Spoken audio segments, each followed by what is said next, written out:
Very good morning to all the students of class 9th। आज आप class 8th से 9th में आ चुके हैं। एक्चुअली में आप आ चुके थे 1 अप्रैल को ही, आप क्लास 9th के छात्र हो गए हैं। So most welcome in your classroom. मैं आज आपकी इंग्लिश प्रारंभ करने वाला हूँ बिल्कुल शुरू से। हालांकि मैं इंग्लिश अल्फ़ाबेट जो होती है वो आपको बताने वाला नहीं हूँ, क्योंकि आप क्लास 9th के छात्र हैं, तो मुझे सोचना होगा कि मैं कहाँ से स्टार्ट करूँ। और मैं आपको जो स्टार्ट मैं करूँगा वो मैं करूँगा इंग्लिश अल्फ़ाबेट के अंतर्गत। पहले मैं थोड़ा सा बता देता हूँ आपको। बेटा, इंग्लिश अल्फ़ाबेट के अंतर्गत 26 लेटर्स जो हमारे होते हैं, आप सब लोग जानते होंगे। उन 26 लेटर्स के भी अंतर्गत मीन्स उसके भी अंदर कुछ लेटर्स ऐसे होते हैं जो वोवेल कहलाते हैं और कुछ लेटर ऐसे होते हैं जो कॉन्सोनेंट कहलाते हैं। जो लेटर्स वोवेल हैं, पहले मैं उनकी चर्चा कर लेता हूँ। कितने लेटर्स कॉन्सोनेंट हैं, कितने वोवेल। 26 लेटर्स के अंतर्गत 5 लेटर्स ऐसे होते हैं जो हमारे वोवेल कहलाते हैं। मीन्स अगर आपसे प्रश्न किया जाए how many letters are there in English alphabet, English alphabet में कितने लेटर्स होते हैं, तो आपका उत्तर होना चाहिए 26। दूसरा प्रश्न अगर मैं पूछूं how many vowels are there in English alphabet, अंग्रेजी की वर्णमाला के अंतर्गत कितने स्वर होते हैं, तो आपका उत्तर होना चाहिए 5। कितने होते बेटा? 5। 5 लेटर ऐसे हैं जो हमारे वोवेल के अंतर्गत आते हैं। आइए हम उन पर थोड़ा सा दृष्टि डाल लेते हैं। कौन कौन से लेटर हैं जो वोवेल हैं।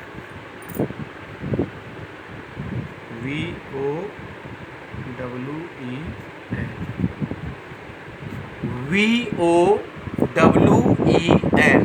I repeat, VOWEL, vowel. Spelling में बिल्कुल कोई भी छात्र कंफ्यूज नहीं होगा, इसलिए मैं एक बार और रिपीट करता हूँ। VOWEL, वोवेल जो हमारे हैं, जिन्हें हम हिंदी में स्वर भी कहते हैं, ये बेटा 5 होते हैं।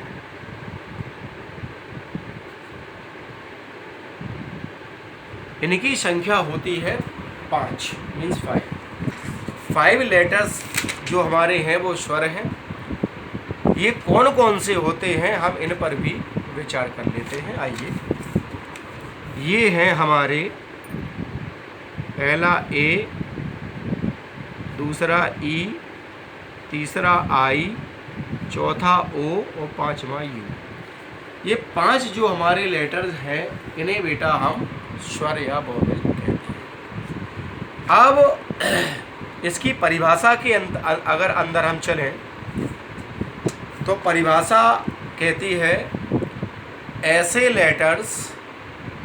अब आपको जो पहचानना है, जो मैं परिभाषा बता रहा हूँ, वो आपको पहचानना है हिंदी की वर्णमाला से।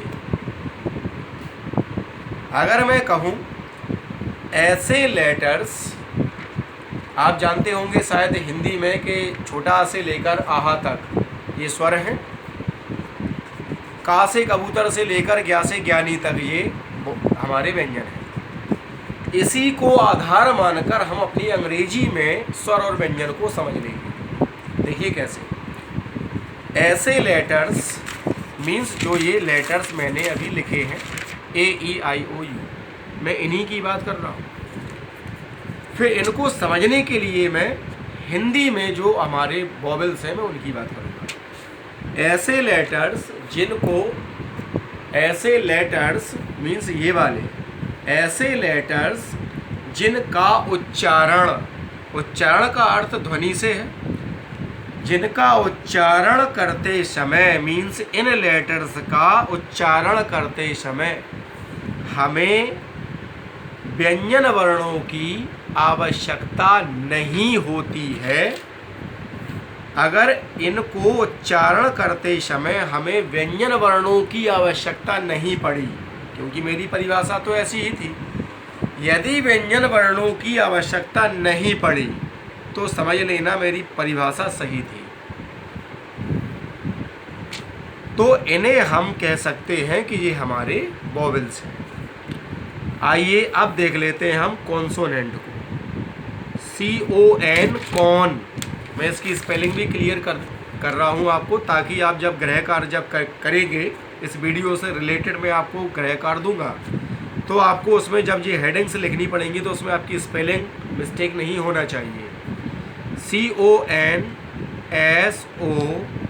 CON कॉन, SO सो, सब मिलाकर कॉन्सो, NANT नेंट, NANT नेंट, मिलाकर हुआ कौन सो नेंट। 3 भागों में इसको खंडित किया हमने, बांट दिया और कॉन्सोनेंट की स्पेलिंग बन गई। आप भी इसी प्रकार से याद करें। यानी कि व्यंजनों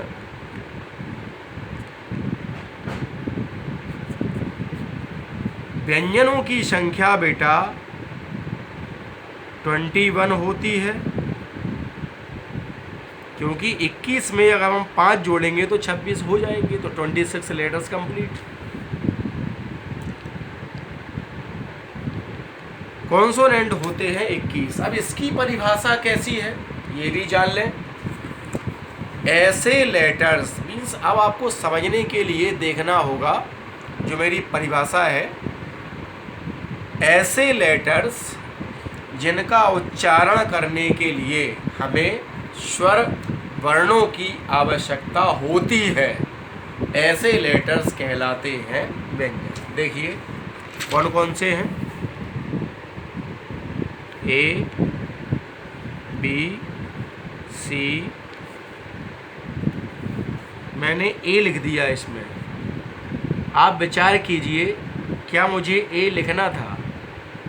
क्या A स्वर में आएगा? नहीं, क्योंकि बेटा आपने अभी ऊपर लिखा था कि 5 वॉवेल होते हैं जिसमें A भी शामिल है, यानी कि A इसमें नहीं होगा। B ऊपर नहीं है तो यहाँ होगा, C ऊपर नहीं है तो यहाँ होगा, D ऊपर नहीं है तो यहाँ होगा, E, अब E तो यहाँ है, E फिर यहाँ पर नहीं हो सकता, यानी कि F, G H, I नहीं आएगा, ऊपर है, J K L M N P Q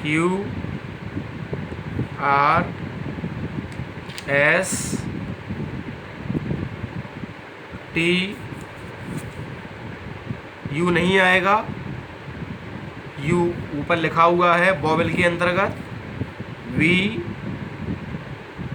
W X Y और Z। अगर हम इन लेटर्स को काउंट करेंगे तो 21 ही आएंगे। 1 2 3 4 5 6 7 8 9 10 11 12 13 14 15 16 17 18 19 20 21 लेटर्स जो होते हैं बेटा वो कॉन्सोनेंट हैं। अब इसकी परिभाषा में आते हैं, डेफिनेशन में। ऐसे लेटर्स मीन्स ये वाले लेटर्स जिनका उच्चारण ए को अलग किया है, जिनका उच्चारण करते समय मीन्स हमें जब बोलकर देखेंगे, उच्चारण का अर्थ हमेशा हिंदी से होता है। ऐसे लेटर्स जिनका उच्चारण करते समय हमें इन लेटर्स, जो ये ऊपर लेटर्स बेटा लिखे हैं जो स्वर के अंतर्गत आते हैं, यदि इनका उच्चारण करते समय हमें स्वर के अंतर्गत आने वाले लेटर्स के उच्चारण की भी आवश्यकता पड़ती है तो ये लेटर्स कॉन्सोनेंट कहलाएंगे। अब हम देख लेते हैं क्या जो परिभाषा है क्या उसके अनुसार ये सही हैं, क्या उनसे ये मैच कर रहे हैं, किस प्रकार से देखते हैं। आइए सिद्ध करते हैं कि ये कॉन्सोनेंट कैसे है परिभाषा के अनुसार। मैंने यहाँ पर देखिएगा बी को उठा लिया।